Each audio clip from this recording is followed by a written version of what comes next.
mungkin di sini banyak dari Bapak Ibu yang bertanya-tanya, sebenarnya apa sih yang dimaksud dengan perencanaan warisan? Supaya ini kita sama-sama sepemikiran dan mengapa itu begitu penting perencanaan warisan ini? Iya, pertanyaannya mungkin terdengar simple ya Bapak Ibu sekalian ya, tapi jawabannya bisa satu harian nih saya ngejelasinnya. Nah, Wow, oke. saya ada siapin satu slide, mungkin Yes. saya coba ya Bapak, ini sudah bisa ya? Mungkin kalau mau menjelaskan secara singkat Bapak Ibu sekalian, saya melihat perencanaan warisan itu sebagai suatu kesempatan. Kesempatan untuk apa? Kesempatan untuk kita memikirkan bagaimana harta kekayaan kita dan juga liabilities kita itu dialihkan kepada ahli waris kita secara careful dan thoughtful. Saya sengaja ambil termsnya bahasa Inggris gitu karena saya mencari-cari bahasa Indonesianya tuh apa yang pas gitu. Careful itu maksud saya itu adalah aspek legalnya, aspek hukumnya. Misalnya contoh, pertanyaan pertama yang perlu Bapak Ibu refleksikan dan Bapak Ibu pikirkan, kira-kira kalau saya meninggal dunia hukum waris mana yang berlaku terhadap saya? Karena di Indonesia hukum warisnya ada 3. Ada hukum waris Islam, ada hukum waris nasional, ada hukum waris adat. Belum adat kalau dipecah-pecah ada berapa banyak adat di Indonesia. Mungkin yang kedua Bapak Ibu juga perlu merefleksikan atau mempertanyakan, memikirkan status perkawinan. Saat ini Bapak Ibu single, atau Bapak Ibu berpisah tapi tidak bercerai, atau Bapak Ibu pernah bercerai, atau pasangannya sudah meninggal dunia, atau perkawinan kedua, ketiga, keempat, dan seterusnya, bukan poligami ya maksud saya Bapak Ibu. Karena semua itu akan berpengaruh. Lalu mungkin Bapak Ibu sudah sempat memikirkan, oh iya, saya mau harta saya, liability saya terbaginya seperti ini nih, A, B, C, D, E, F, G, H, J, K, L, M, N. Kira-kira apa yang udah Bapak Ibu pikirkan itu sesuai nggak sama hukum? Saya beberapa waktu lalu, minggu lalu sih, seingat saya Bapak Ibu, saya baru dari Surabaya gitu, ketemu sama beberapa klien. Menariknya satu harian itu, saya ketemu sama keluarga yang semua itu bilangnya pokoknya. Pak pokoknya saya maunya begini. Pak pokoknya saya maunya begini. Pak pokoknya maunya saya begini. Padahal saya bilang, Pak Bu ini pokoknya Bapak Ibu ini pasti berantem di belakangnya. Tapi dia bilang pokoknya. Nah itu Bapak Ibu kenapa? Karena biasanya kita ya ketika kita bikin perencanaan warisan biasanya emosinya di depan, logikanya ketinggalan di belakang gitu. Karena ketika Bapak Ibu kulik lagi kenapa jadi pokoknya pasti dapat alasannya. Oh saya kecewa sama yang ini, oh saya bangga sekali sama yang itu, oh saya sekali sama yang ini, oh saya anggap anak yang itu yang mampu dan memiliki kemauan untuk nerusin usaha saya, kayak gitu. Pasti akhirnya semuanya ujungnya ada emosionalnya gitu. Nah, jadi careful itu yang saya maksud adalah coba Bapak Ibu pikirkan secara legalnya, aspek hukumnya terkait dengan keadaan-keadaan Bapak Ibu. Nah yang kedua, thoughtful itu maksud saya adalah detailnya.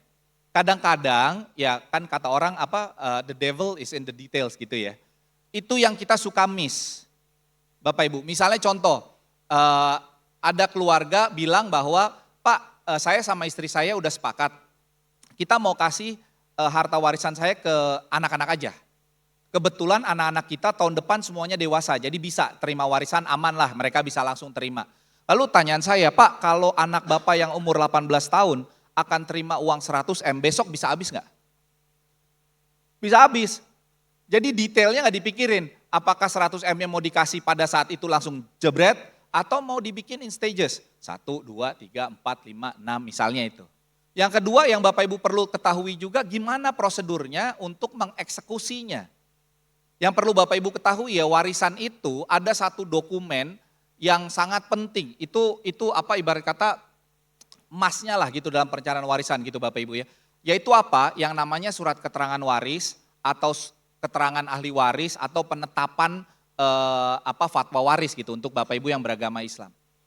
Dokumen itu hanya bisa terbit kalau semua ahli waris itu sepakat. Kalau dokumen itu nggak bisa terbit, Bapak Ibu ke Bank BCA pasti nggak bisa keluar duitnya. Bapak Ibu ke BPN pasti nggak bisa keluar balik namanya. Bapak Ibu kemana-mana deh tempat Bapak Ibu naruh harta Bapak Ibu itu sulit.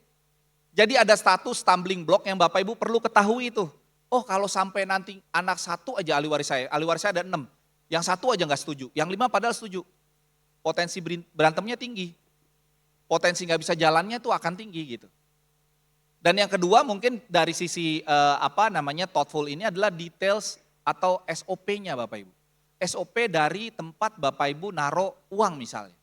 Mungkin Bapak Ibu juga perlu ketahui gimana sih prosedur di Bank BCA kalau saya meninggal dunia, ahli waris saya mau klaim itu seperti apa.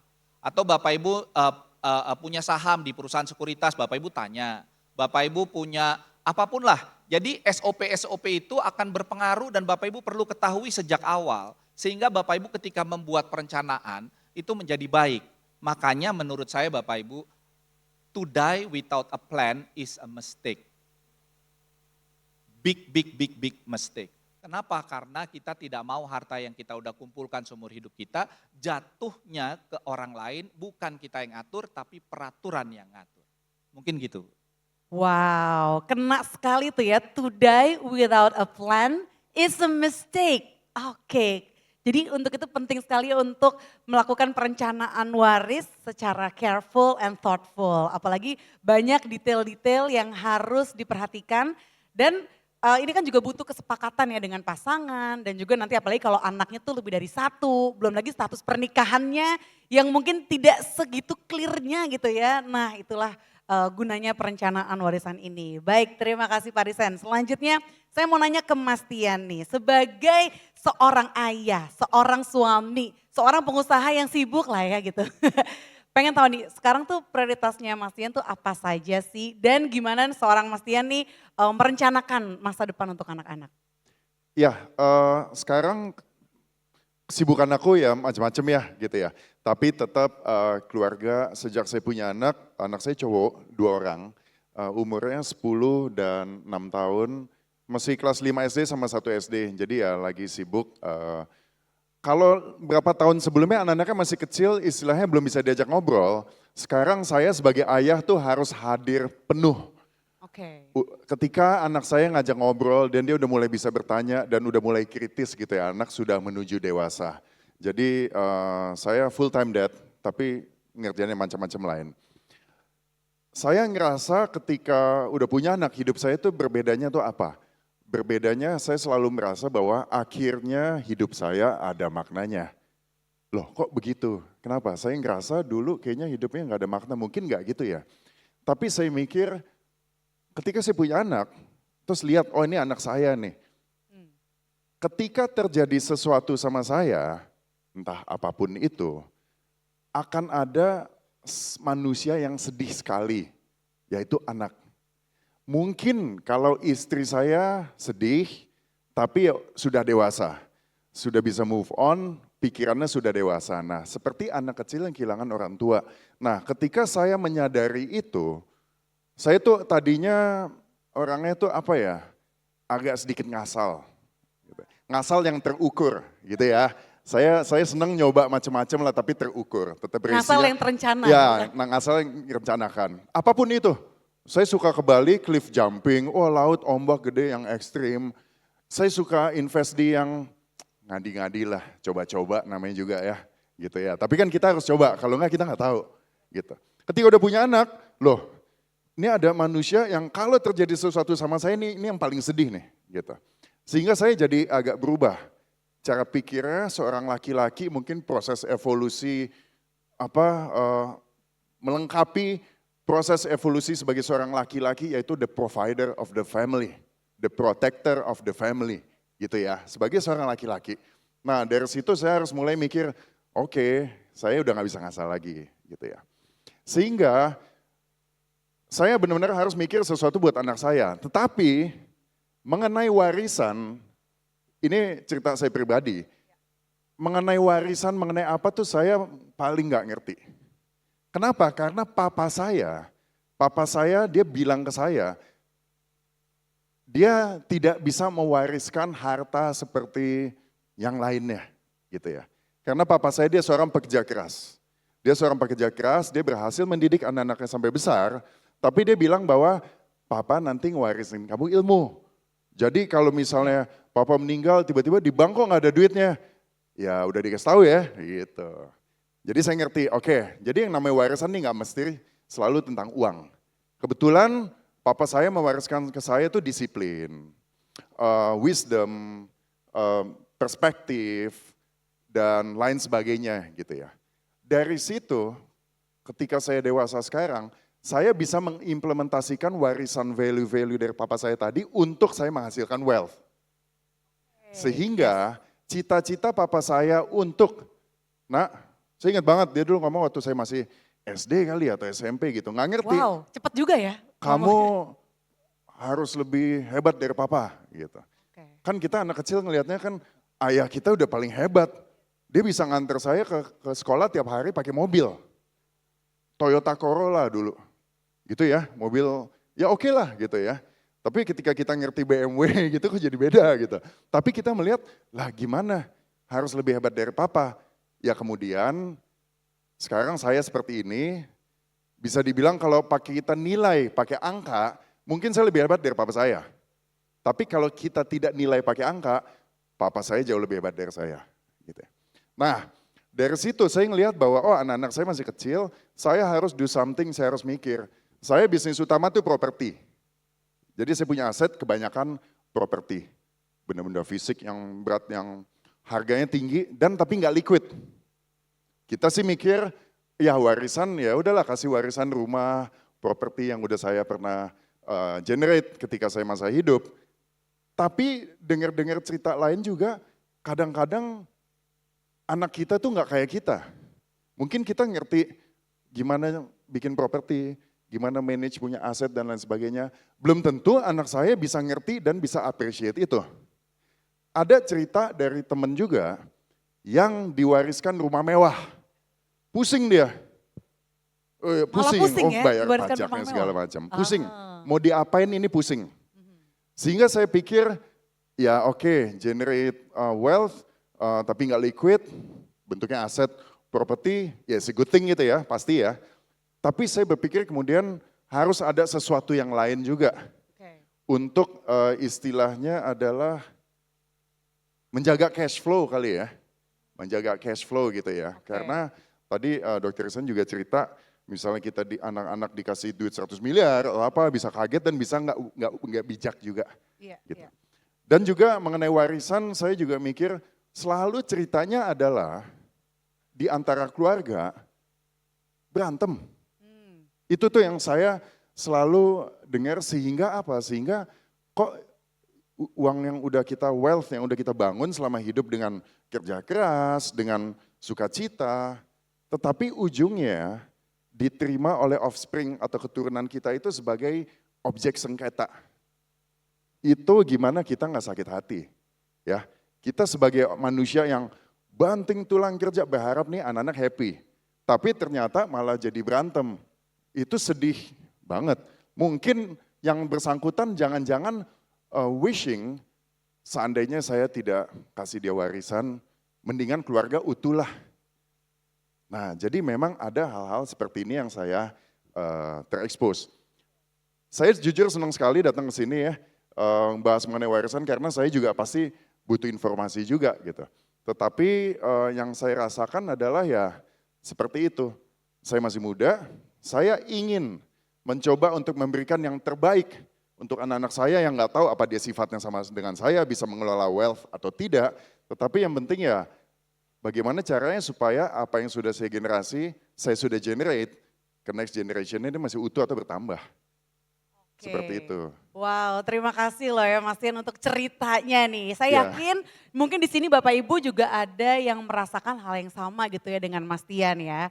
Kayak ingin sih memberikan yang terbaik untuk keluarga, tapi yang kita tahu kan memang warisan itu bukan cuma harta benda nih akhirnya, tapi nilai-nilai seperti yang tadi diberikan oleh ayahnya Mas Christian gitu kan.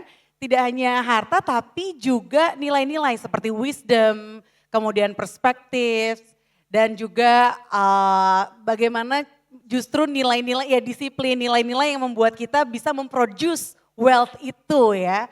Oke, dan juga bagaimana memastikan nih supaya nanti untuk mengelola warisan kita gitu ya, anak-anak kita nih para ahli waris itu bisa terus kompak gitu kan, keharmonisan keluarga tetap terjaga tanpa harus ada ribut-ribut yang sering kita dengar gitu ya, orang tuh ribut-ribut masalah warisan. Nah selanjutnya saya mau tanya nih ke Pak Risen ya, dalam konteks hukum, bagaimana kita bisa memastikan bahwa nilai-nilai dalam keluarga ini juga dilestarikan melalui perencanaan warisan?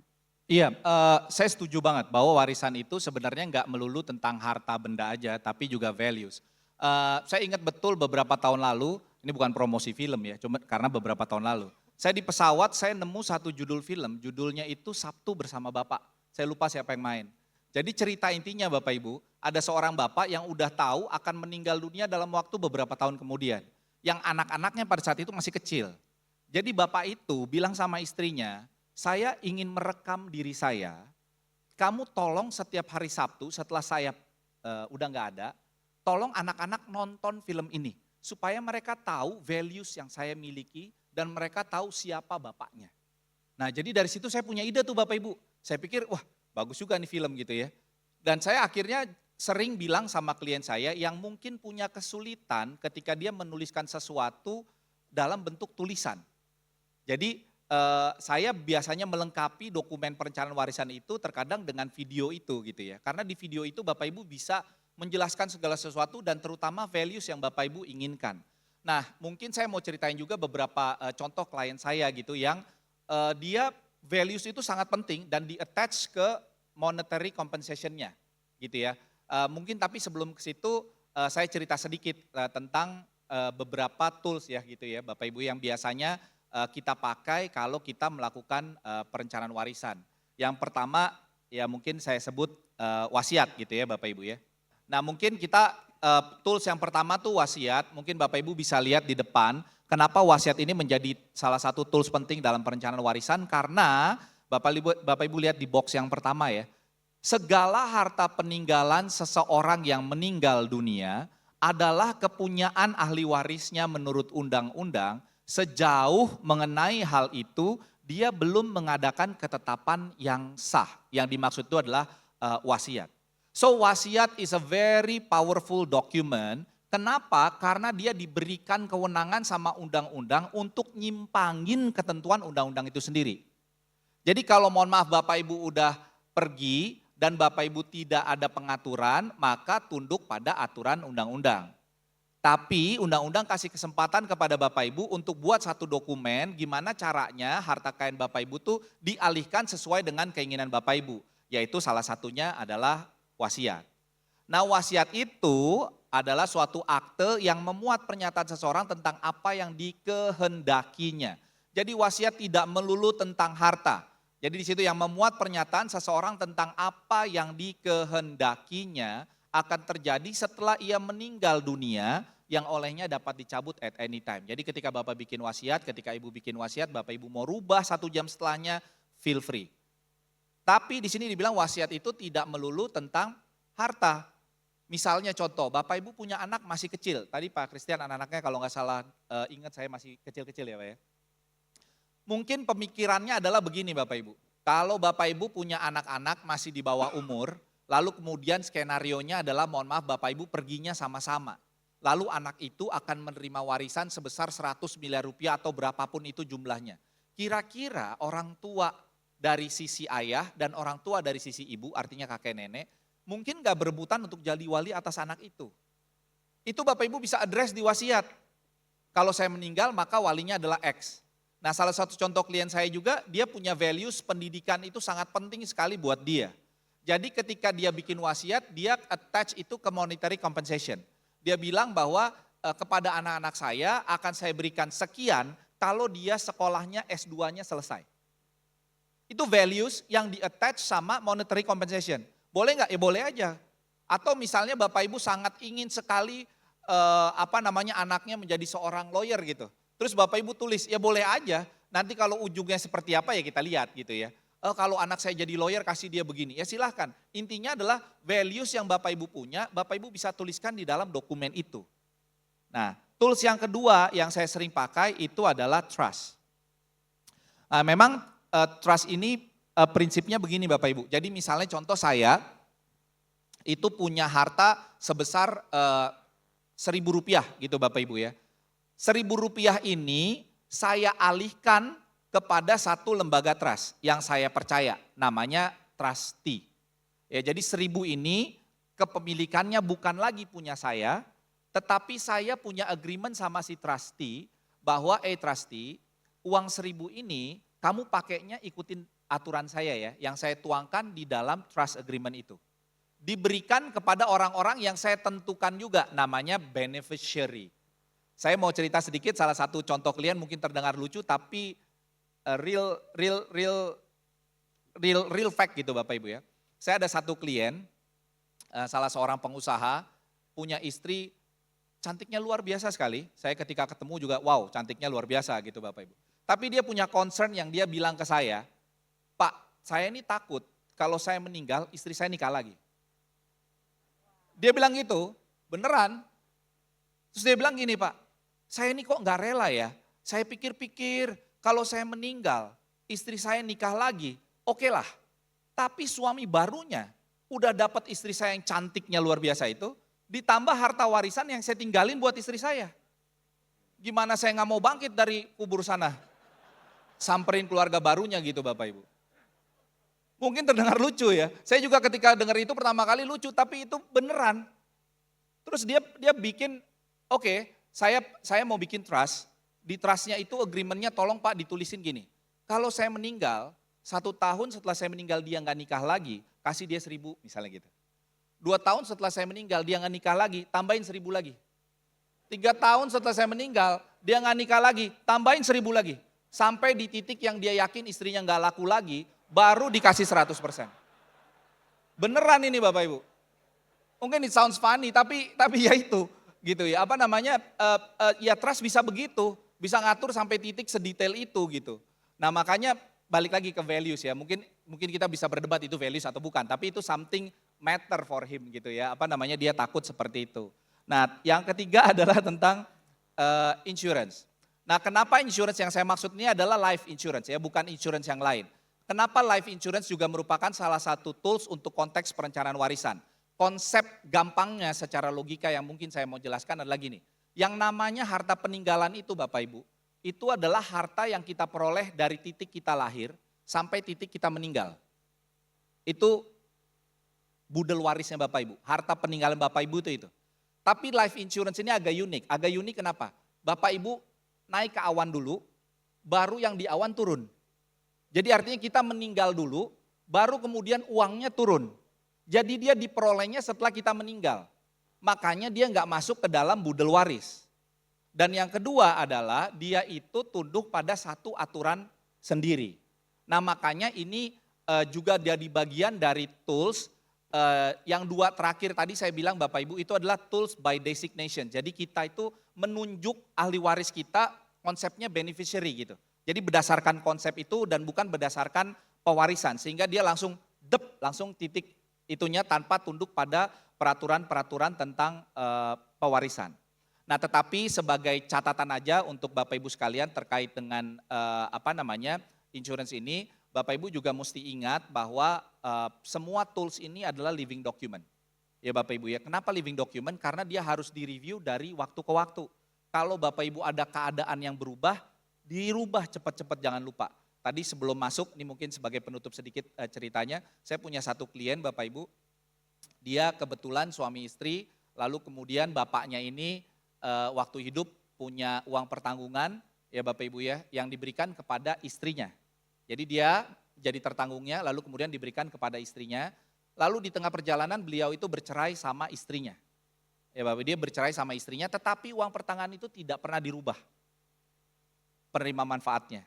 Singkat cerita, beliau itu meninggal dunia di tengah jalan. Klien saya kebetulan yang mantan istrinya. Adik kakaknya beliau yang meninggal itu kemudian ajuin gugatan ke pengadilan. Dia bilang, Pak, ini mereka ini udah bukan lagi suami istri. Jadi harusnya dia nggak boleh dapat. Bukankah syarat untuk bisa buka uang pertanggungan harus ada hubungan? Nah pada saat itu hubungan suami istrinya sudah tidak ada lagi Bapak Ibu. Nah kebetulan dalam konteks itu ya argumen saya adalah syarat hubungan itu adanya waktu masih hidup atau sudah meninggal. hakimnya setuju mengatakan bahwa syarat itu harus adanya pada titik hidup. Sehingga pada kasus itu saya senang, saya menang. Karena artinya pemberian kepada si mantan istri itu benar. Tapi moral of the story-nya adalah Bapak Ibu, saya nggak tahu apakah mantan suaminya yang udah meninggal itu emang diniatin ngasih ke mantan istrinya atau kelupaan. Dia ganti polis asuransinya. Tapi regardless klien saya menang, kan gitu ya. Cuman moral of the story-nya sekali lagi adalah Bapak Ibu tolong perhatikan ketiga dokumen ini sebagai living document dan rubahlah sesuai dengan keadaannya Bapak Ibu. Mungkin begitu Mbak, sorry. Wow, luar Iya, biasa. makasih. Ini cukup unik ya kasus-kasus Iya, yang ditangani oleh Pak Risen ya. Luar biasa. Bagaimana nih selanjutnya Mas Tian? Mendengarkan tadi penjelasan dari Pak Risen gitu ya dan juga contoh-contoh kasusnya. Secara kan nih istrinya Mas Tian kan cantik sekali juga ya. Apakah juga akan memakai Oh yang iya bener ya. trust tadi gitu? Itu jangan-jangan tadi kasusnya Mas Tian bukan ya? Bukan kan ya? Nah gimana tadi prinsip-prinsip yang disebutkan oleh Pak Risen itu bisa dihubungkan dengan rencananya Mas Tian sendiri untuk nantinya merencanakan atau mempersiapkan ya masa depan tanpa menimbulkan perselisihan. Ya itu dia, yang tadi saya juga senang dengar ceritanya Dokter Risen ya. Macam-macam ya, cerita memang kalau ya untuk urusan warisan ada yang ke anak, ada yang ke bininya, mantan bininya, segala macam. Saya sih tetap firm gitu bahwa warisan itu harus didistribute dengan fair, dengan adil, dan dengan seamless atau dengan smooth gitu kali ya. Supaya tidak terjadi perselisihan di kemudian hari. Itu yang saya juga sedih gitu. Papa saya juga dulu waktu kecil selalu bilang, kamu nih pas SD juga gitu, nanti jangan berantem ya, jangan ribut sama kakak adik gitu. Kan kita nggak ngerti dulu anak kecil dibilang, oh, orang kakak adik kita kompak banget gitu ya. Kenapa orang tua mesenin ke kita lagi kompak-kompaknya nih? Jangan sampai ini ya, kan kita nggak tahu juga ternyata kalau pas sudah gede, pas sudah dewasa kita paham bahwa manusia bisa berubah. Dan ya saya tetap firm bahwa sebagaimana mungkin apa wealth yang sudah saya generate bisa didistribusikan kepada offspring, kepada anak-anak, kepada istri yang kita sebut dengan ahli waris dan ternyata banyak sekali ininya ya, aturan dan meskipun kita sendiri maunya begini, tapi saya juga nggak tahu, makanya nanti mungkin dokter saya bisa cerita lebih banyak bahwa saya ada cerita sedikit sih yang ibu saya itu WNA, saya WNA, kemudian kita karena kita nggak tahu mengenai hukum di Indonesia, urusan mengenai harta yang terkait dengan WNA tuh jadi repot. Karena saya nggak tahu gitu ya, tapi saya WNI. Tapi ini ada sedikit kejadian di mana karena ketidaktahuan kita mengenai hukum waris, hukum hibah atau transfer harta, WNI, WNA, anak dan itu jadi bikin bingung. Dan kemudian bisa menjadi masalah di kemudian hari. Nah jadi saya sih sangat senang sekali kalau misalnya kita bisa memang mempunyai platform, bukan platform apa bahasanya, mungkin instrumen untuk bisa mendistribute wealth ini kepada anak-anak kita dengan baik, dengan tenang dan dengan sedini mungkin. Balik lagi seperti saya cerita tadi, saya kebanyakan properti, bangunan. Belum tentu anak saya orangnya tuh feng shui-nya tuh bangunan gitu.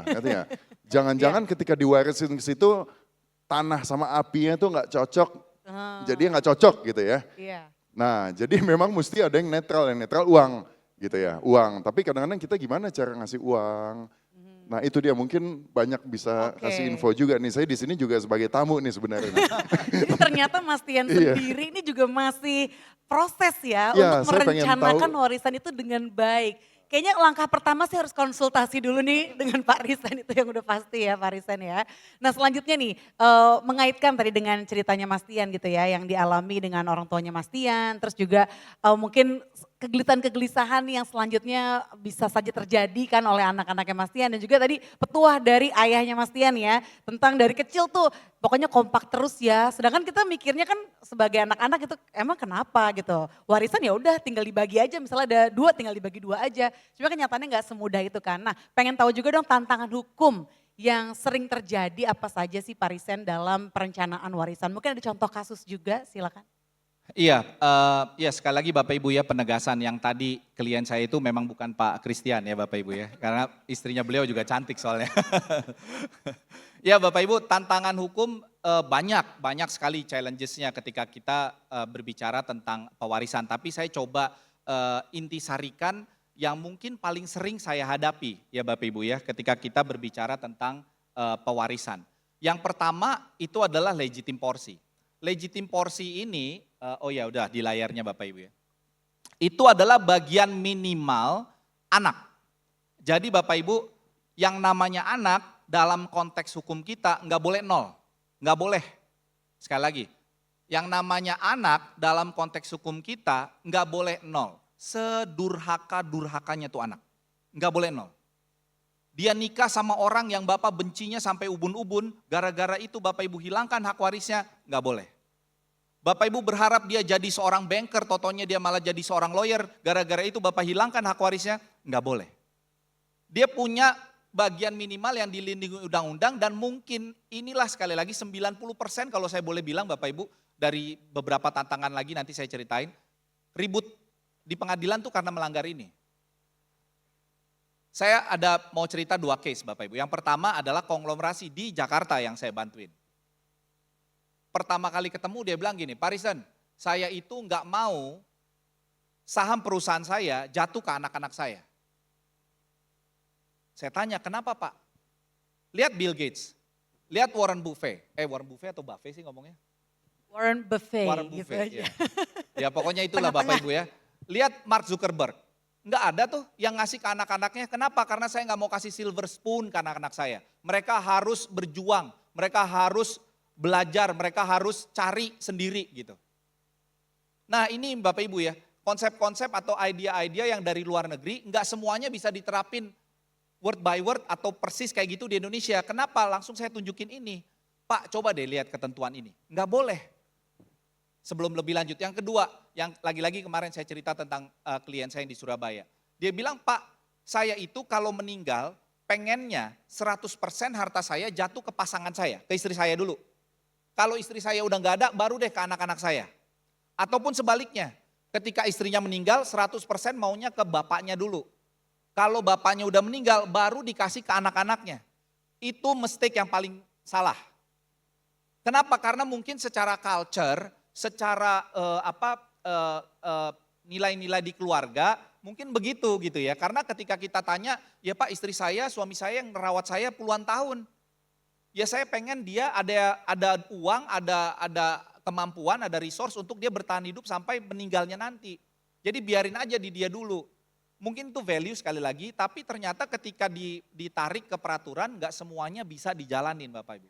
Sekali lagi adalah karena adanya legitim porsi. Jadi sekarang saya kepalanya lagi pusing untuk membagi-bagi karena menurut beliau ini punya satu holding, lalu bisnisnya banyak, vary banget. Jadi artinya ada yang A, ada yang B, ada yang C, ada yang D. Dia sudah ngatur bahwa yang A ini nanti yang mayoritas si anak nomor 1. Yang B mayoritas anak nomor 2, yang C mayoritas nomor 3. Begitu kita value semuanya, ternyata value perusahaannya jomplangnya luar biasa. Jadi anaknya nomor 1 dapatnya lebih tinggi sehingga bagian minimal anak nomor 2, nomor 3, nomor 4 berkurang bagiannya. Nah itu yang lagi di structuring sama kita. Ya kan gimana caranya supaya legitim porsinya tetap terpenuhi tapi di satu sisi keinginannya si Bapak Ibu itu tetap terjalankan. Karena biar gimana pun Bapak Ibu kadang-kadang memang kita nih orang tua yang punya kewajiban untuk nilai, untuk menggroom gitu. Siapa yang mau jadi crown prince-nya kita untuk usaha. Saya adalah salah satu lawyer, mungkin kita bisa beda pandangan, yang punya prinsip nggak boleh adil dalam konteks saham perusahaan. Harus ada satu yang mayoritas. Nggak boleh 30-30-30 kalau anaknya 3 gitu. Jangan. Kita mendingan structuring gimana caranya supaya legitim porsinya tidak terlanggar. Jadi sekali lagi, yang paling sering 90% sekali lagi Bapak Ibu ketika kita ngomong tentang tantangan pewarisan adalah gimana caranya, tanda kutip, mengatasi legitim porsi ini. Karena ada ketentuan yang nggak boleh dilanggar. Sanksinya apa kalau ngelanggar? Will-nya dibatalkan. Kalau will-nya dibatalkan, capek-capek udah bikin, capek-capek refleksi, akhirnya ujungnya ribut kan sayang. Nah yang kedua yang mungkin saya mau ceritakan tantangannya adalah pernikahan, oh iya benar, saya lupa. Ya pernikahan kedua, pas soalnya kedua dan pernikahan kedua gitu Bapak Ibu ya. Pernikahan kedua ini yang saya maksud bukan poligami ya Bapak Ibu ya. Pernikahan kedua ini adalah misalnya dulu sempat bercerai atau ditinggal meninggal lalu kemudian menikah lagi. Jadi itu pernikahan kedua. Jadi kalau Bapak Ibu sekarang ada yang terikat dalam perkawinan kedua, nah ini dengar baik-baik nih Bapak Ibu ya. Kenapa? Karena sekarang saya juga lagi pegang case di Jakarta, Bapak Ibu, isunya ini. Jadi ada seorang bapak dari perkawinan pertamanya punya anak. Ya Bapak Ibu, ada seorang bapak dari perkawinan pertamanya punya anak satu. Lalu kemudian istri beliau meninggal, bapaknya ini nikah lagi sama istri yang kedua. Pada usia 83 atau 84, sorry saya lupa, pada usia 83 tahun beliau itu bikin wasiat. Wasiatnya hampir seluruh asetnya diberikan kepada istri perkawinan keduanya. Ya Bapak Ibu ya. Singkat cerita meninggal bapak itu, lalu kemudian klien saya yang anaknya dari perkawinan pertama. Lalu kemudian anaknya tanya sama saya, dia bilang gini, Pak, masa sih papi saya begitu banget sama saya? Saya anaknya loh, masa saya dapat segininya lah gitu. Masa semuanya, hampir semuanya ke istri perkawinan keduanya. Nah itu saya bilang Bapak Ibu, akhirnya salah satu dasar gugatan kita yang saya mau ceritain kepada Bapak Ibu itu adalah ini. Ternyata berdasarkan ketentuan peraturan dan perundang-undangan kita Bapak Ibu, istri atau suami pernikahan kedua, ketiga, keempat, kelima dan seterusnya karena perceraian atau karena kematian, itu maksimal sekali cuman boleh dapat 1/4 dari total harta.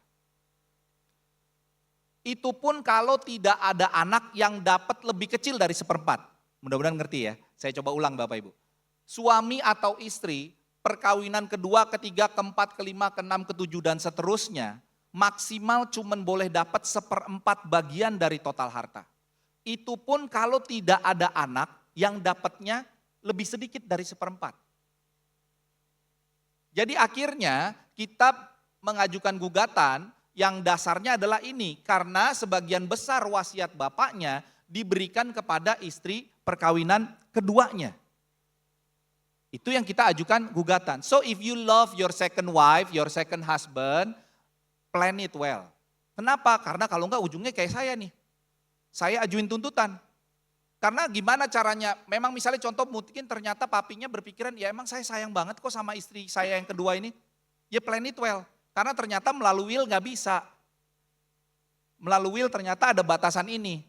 Dan mungkin mbak-mbak yang sekarang usianya masih muda, yang dipropos barusan sama bapak-bapak yang usianya udah 74 tahun gitu ya. Diajak nikah lagi gitu. Ingat loh, kalau bukan cinta, pikirannya harta gitu. Ingat, cuman 1/4. Ya, ingat. Jadi motivasinya harus benar kalau dipropos sama kakek-kakek umur 74 tahun misalnya gitu ya. Nah challenge yang terakhir, masih ada satu lagi ya. Challenge terakhir adalah tidak cakap. Nah tidak cakap ini gini Bapak Ibu, ini bisa ke atas bisa ke bawah. Jadi kalau Bapak Ibu perhatiin ya, di sini nggak kelihatan. Suatu ketetapan wasiat yang dibuat untuk keuntungan orang yang tidak cakap untuk mendapat warisan adalah batal. Tidak cakap ini bukan ganteng atau cantik. Kalau ganteng atau cantik maka saya tidak akan bisa terima warisan Bapak Ibu. Suatu ketetapan wasiat yang dibuat untuk keuntungan orang yang tidak cakap. Tidak cakap itu adalah orang yang tidak mampu untuk mewakili dirinya sendiri. Contohnya 2, orang tua kita yang demensia. Demensia atau demensia sih? Demensia lah, ya. Itu tidak cakap karena mereka tidak bisa lagi fokus benar-benar 100%. Jadi kalau Bapak Ibu mau kasih ke orang tua Bapak Ibu yang kebetulan demensia, nggak bisa, batal tuh. Atau mungkin Bapak Ibu punya, mohon maaf, anak yang berkebutuhan khusus. Padahal dia yang perlu biaya hidup lebih besar untuk nerusin hidupnya. And by the way, Baswe ternyata berdasarkan wasiat nggak boleh dikasih karena beliau termasuk ke dalam tidak cakap.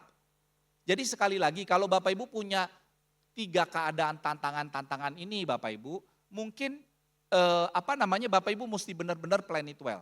Karena tadi saya bilang kita punya 3 tools. Kita nggak bisa hanya mengandalkan 1 tools aja. Nah saya tutup yang sesi pertanyaan ini, tambahin tuh dari tadi saya bilang. To die without a plan is a mistake. To die and depend only on your will is also a mistake. Jadi Bapak Ibu harus memastikan ketiga tools tadi itu saling sinergi satu sama lain, saling ngebantu sama satu sama lain dan tidak hanya mengandalkan salah satu dari tools yang ada setelah saya jelaskan yang 3 tadi. Mungkin begitu, Mbak. Oke, terima kasih Pak Risen. Dari berbagai cerita tadi ya yang sudah di-share ke kita semua terkait dengan pembagian warisan ya. Saya ingin lebih spesifik nih ke beberapa hal ya, yaitu bagaimana solusi untuk pengaturan pajak warisan dan likuiditasnya serta kemudahan transfer dari berbagai instrumen warisan. Oke, nah ini mungkin saya majuin satu lagi. Ya ini mungkin, mungkin saya disclaimer dulu Bapak Ibu ya, saya bukan tax consultant tapi by practice saya jadi tahulah gitu ya Bapak Ibu ya, dari sisi prakteknya. Nah kalau Bapak Ibu perhatikan ketiga tools itu tadi ya Bapak Ibu ya, si wasiat, trust dan insurance, saya mau coba majuin 2 aspek. Yang pertama, warisan itu PPh-nya 0, Bapak Ibu PPh-nya. Tapi jangan sampai juga Bapak Ibu punya masalah di beberapa lembar kertas yang Bapak Ibu submit setiap Maret. Kenapa? Karena misalnya contoh, ada seorang anak nerima warisan 10 miliar dari bapaknya.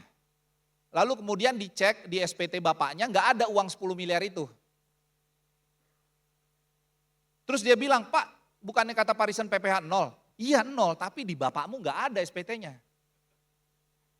Jadi itu pendapatan yang nggak pernah diakuin dong.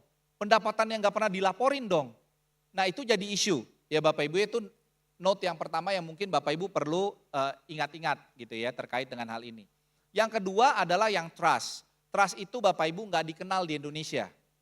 Nah ini salah satu hal yang mungkin Bapak Ibu perlu ingat ya. Dia nggak dikenal di Indonesia, jadi Bapak Ibu kalau mau bikin trust ya paling dekat ke Singapura. Ya Bapak Ibu ya.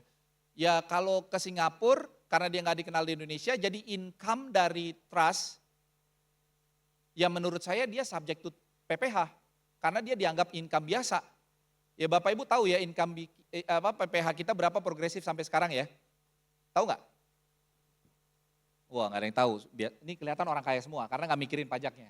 Pajak udahlah gampang Nggak lah, tapi dipikirin. boleh di-share loh Iya. ya. Pak Biasanya Risen. yang mikirin pajak tuh mediocre kayak saya gini. Tos dulu dong Bercanda, kita. Pak. Bercanda Bapak Ibu. Up to 35%. Kalau 5M ke atas. Jadi kalau misalnya trust Bapak Ibu, oke ada keperluan untuk bikin trust, itu bear in mind bahwa si beneficiary-nya ketika terima dia bisa kena income biasa up to 35%. Ya yang kedua. Terus yang ketiga adalah terkait dengan insurance. Insurance itu uang pertanggungannya sampai dengan detik ini itu juga free of tax. Yang saya maksud dengan tax itu adalah income tax. Ya Bapak Ibu ya. Jadi dari 3 tools ini kalau dilihat dari exposure pajaknya ya 3 hal itu. Dan itulah planning. Bapak Ibu lihat, oh saya memang perlu banget trust tapi ada negatifnya ini. Oh saya perlu banget will tapi ada negatifnya ini. Oh saya perlu banget insurance tapi ada negatifnya ini. Nah itu yang Bapak Ibu perlu kombinasikan satu sama lain. Nah poin yang kedua yang saya mau sampaikan kepada Bapak Ibu adalah konsultasikan pelaporannya di SPT-nya. Kenapa Bapak Ibu terutama kalau wasiat aman tadi saya udah cerita. Trust ini Bapak Ibu bukan lagi pemiliknya tapi Bapak Ibu punya control over it. Apakah Bapak Ibu harus masukin di SPT atau enggak, tolong konsultasiin sama tax consultant-nya Bapak Ibu. Karena ketika saya alihkan uangnya ke lembaga trust, uang itu bukan lagi punya saya. Tapi saya masih punya control over the money loh. Berdasarkan trust agreement itu. So please consult your tax consultant, gimana tax reportingnya. Yang ketiga adalah insurance juga begitu. Please discuss with your tax consultant terkait dengan pelaporannya. Jangan sampai, karena perdebatannya banyak nih. Yang dilaporin uang pertanggungannya atau preminya atau apanya please discuss. Yang penting kalau dari sudut pandang saya adalah jangan sampai gara-gara tax issue ini at the end of the day jadi burden Bapak Ibu. Jadi burden buat ahli warisnya.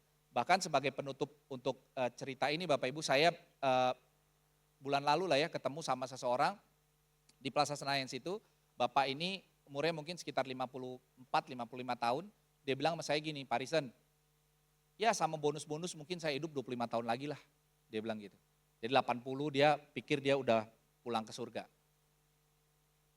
Saya ini pengusaha. Istri saya sama anak saya nggak ngerti apa-apa tentang usaha saya. Jadi kalau saya meninggal lalu kemudian ada isu tax, saya kan udah di surga. Saya nggak bisa berdebat lagi. Saya nggak bisa ngasih tahu ke istri saya, ke anak saya, ini loh, ini nih, ini gini. Kan nggak bisa lagi. Jadi yang harus berdebat itu ingat ahli warisnya Bapak Ibu loh. Bukan Bapak Ibunya. So make sure your wife, your husband, your children ngerti tentang hal ini. Tapi dalam konteks itu dia bilang gini, Pak, saya mau bikin begini, menurut Bapak gimana? Katakanlah pendapatan saya Rp1.000 1 tahun. Kalau saya hidup 25 tahun lagi berarti kan ada pendapatan Rp25.000. Rp25.000 dikaliin 35%, ya memang dia langsung gampangnya aja gitu Bapak Ibu ya. Uang itu dia reserve buat anak istrinya, kalau sampai kenapa-napa anak istrinya punya financial capability untuk bayar. Daripada masuk penjara misalnya gitu, karena nggak bisa bayar. Atau aset-aset yang lain disita karena nggak bisa bayar. Nah yang kedua terakhir terkait dengan liquidity. Itu betul banget, yang tadi saya bilang di awal-awal Bapak Ibu, ketika bicara tentang warisan ada satu dokumen yang sering jadi stumbling block, yaitu surat keterangan waris, fatwa waris atau ketetapan ahli waris gitu Bapak Ibu. Yang harus disepakati oleh seluruh ahli waris. Dan itu jadi dasar untuk ngeklaim aset-aset Bapak Ibu. Bapak Ibu bandingkan di 3 tools tadi, yang mana yang SOP-nya juga lebih baik. Karena untuk trust, dia positifnya bisa langsung dijalanin. Insurance, positifnya bisa langsung dijalanin. Yang penting kasih dokumen, gak diperluin tuh 2 dokumen tadi. Surat keterangan waris, fatwa waris, dan kawan-kawannya. Jadi itu juga bagian dari hal yang perlu Bapak Ibu pertimbangkan ketika melakukan planning. Mungkin gitu Mbak. Oke, wow luar biasa ya informasinya ya. Selanjutnya saya yakin di sini mungkin ada ya Bapak Ibu yang masih ragu gitu bagaimana nih untuk memulai merencanakan untuk warisan ini. Nah pengen tanya juga nih ke Pak Risen, untuk tips-tipsnya bagi yang sudah merasa kayaknya harus memulai deh, tapi bingung nih langkah pertamanya apa dulu ya? Silakan. Oh cuman satu aja, Apa tuh? hubungi nomor di bawah ini kan gitu. Bapak Ibu apa namanya kalau... bicara tips yang pertama, plan itu will not save you, action does. Bapak Ibu bikin planning secanggih-canggihnya kalau nggak dijalanin ujungnya percuma. Jadi yang pertama, jangan mikir terus, jalanin. Ketika mau menjalankan, usul saya, ya Bapak Ibu ada beberapa hal yang saya mau ceritain sedikit, saya cepat ya. Yang pertama adalah please consult the professionals. Ya Bapak Ibu ya, with all due respect saya selalu bilang good help ain't cheap. So please don't be cheap. Untuk memastikan your plan works. Karena prinsip saya Bapak Ibu, kalau Bapak Ibu bikin plan, make sure it works. Jangan plannya nggak works, so make sure you are assisted by good professionals, intinya gitu. Itu yang pertama. Yang kedua, mungkin ini sensitif untuk beberapa family, tapi saya mulai coba advice klien gitu ya, untuk lakukan hal ini. Bicarain sama ahli waris. Kenapa? Karena dari situ Bapak Ibu akan lihat bahwa oh ada nih anak saya nomor 2 kayaknya keberatan. Masih bisa cari obatnya karena Bapak Ibu masih hidup. Tapi kalau Bapak Ibu setelah bikin wasiat keep it di safe deposit box gitu, itu bisa jadi time bomb loh. Kenapa? Karena ternyata frekuensi Bapak Ibu sama anak Bapak Ibu lain. Kok papi saya begitu kayak tadi? Akhirnya jadinya lawsuit. Tapi kalau Bapak Ibu bicarakan di depan, mungkin itu bisa jadi lebih baik. Mungkin ini tapi kembali lagi ke values masing-masing ya. Kalau Bapak Ibu nggak percaya dengan itu dan mau keep it secret, ya nggak apa-apa. Tapi itu yang saya mulai biasanya lakukan. Dan sekali lagi yang ketiga, action, action, action. Your plan doesn't save you, but action does. Mungkin itu. Oke, terima kasih Pak Risen. Nah Mas Dian, gimana tadi mendengar berbagai penjelasan dari Pak Risen ya. Pandangannya sekarang gimana nih tentang warisan dan juga kira-kira ke depannya untuk perencanaan keluarga Mas Dian sendiri gimana? Ya, kalau pandangan saya tentang warisan tetap sama. Saya firm bahwa memang wealth generation yang wealth itu harus diturunkan ke bawah gitu. Sesuai seadil-adilnya, sesimpel-simpelnya gitu. Tadi saya juga udah mendengar ada berbagai macam tools, macam-macam. Kalau saya prinsipnya adalah ya tiap orang beda-beda kembali lagi. Sebagaimana mungkin tetap menjaga nilai-nilai keluarga gitu. Jangan sampai harta itu justru yang memecah atau itu menjadi pemicu dari perselisihan. Dan yang kedua, selagi saya masih hidup, tadi ide bagus juga ya, diajak bicara anak, kita ketemu titik tengahnya, selagi masih hidup dimulai sesegera mungkin, kalau saya sih seperti itu ya, mumpung masih sehat, mumpung masih bisa menghasilkan, dimulai segera mungkin untuk mengumpulkannya dulu dan kemudian sedini mungkin juga di planning ketika nanti pada saatnya itu harus dibagikan, pengennya dari sekarang nih udah firm, udah fix gitu. Jadi ya itu yang menurut saya harus dilakukan seperti saat ini sih. Oke, setuju sekali ya. Planning sedini mungkin ya untuk warisan karena memang penting untuk memastikan keluarga dan orang-orang tercinta tuh terlindungi di masa depan. Dan saat ini BCA bersama AIA memiliki solusi yang relevan ya dengan topik ini yaitu Wealth Premier Protection atau Premier Pro. Untuk lebih jelasnya mari kita saksikan video berikut ini.